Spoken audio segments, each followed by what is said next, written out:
Good morning, America. This is the Mustafa Ansari Show. I'm your host, Mustafa Ansari. Today's show is going to be all about red, white, and blue. That's right, America. This show is all about you. We'll be talking about the making of modern America. Both our guests are experts on American history. Our first guest is ASIM SIDDIQIE.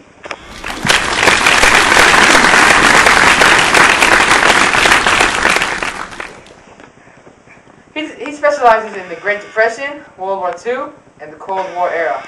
Wait, that's not how you spell my name. Oh, can you fix it for him? Thank you. For our second guest, he specializes in modern America and on the war of terrorism. Give it up for ADIL BARNEY.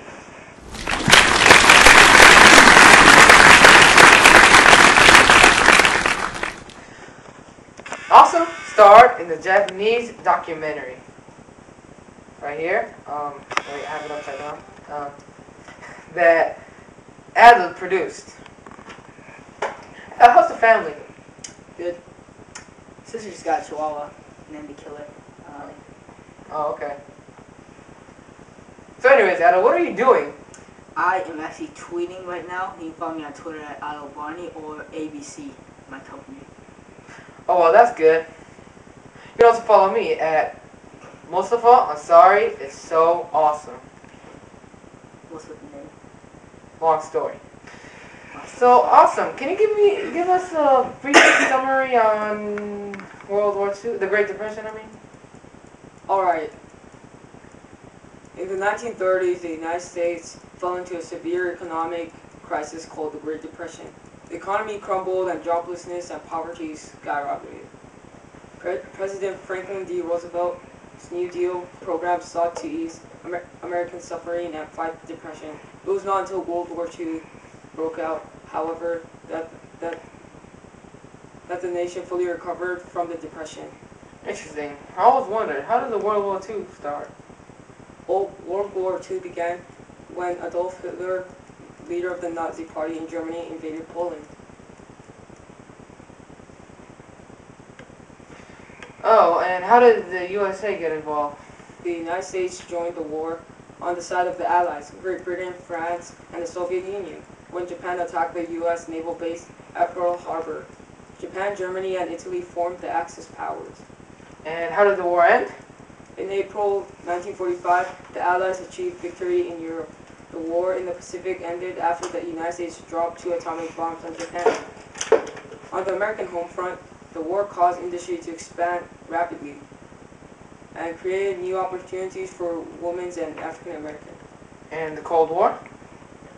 As World War II ended, a rivalry known as the Cold War developed between the United States and the Soviet Union. The United States was committed to stopping the spread of communism, a goal that led to American involvement in the Korean War and the Vietnam War.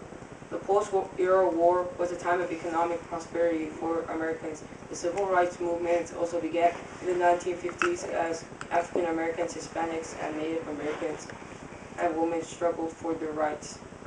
No wonder older people who were in the war are always mad at Vietnamese people. You're not funny!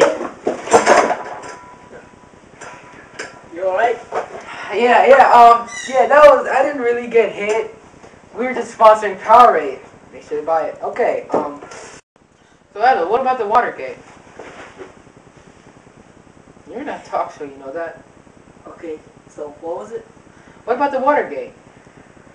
Well, you just interrupted me, but the second half of the 20th century brought many challenges to the United States. During the 1970s, the United States suffered from an oil embargo imposed by the Arab states. President Nixon was caught in the Watergate scandal and became the first U.S. president to resign. And the war on terrorism? President George Bush became involved in a war in the Middle East when Iraq invaded Kuwait. Another crisis emerged soon after Bush's son, George W. Bush, many of you know him, won the presidency in 2000. On the September 11, 2001, terrorists attacked the World Trade Center in New York City and the Pentagon in Washington, D.C., leading Bush to gather a worldwide coalition to support a war against terrorism. The effort to protect Americans continued when the U.S. military attacked Iraq in March 2003. President Bush argued that the Iraqis were hiding weapons of mass destruction even after the regime of Iraqi dictator Saddam Hussein was toppled. It was clear to the path toward a stable Iraq was not easy at all. No wonder why people are so mad at terrorists. Stop with the jokes, man. I'm just telling you right now, stop. Oh, that's it for the show. I'm your host, Mustafa Ansari. Thank you, Adil. Thank you, Awesome. Goodbye, America.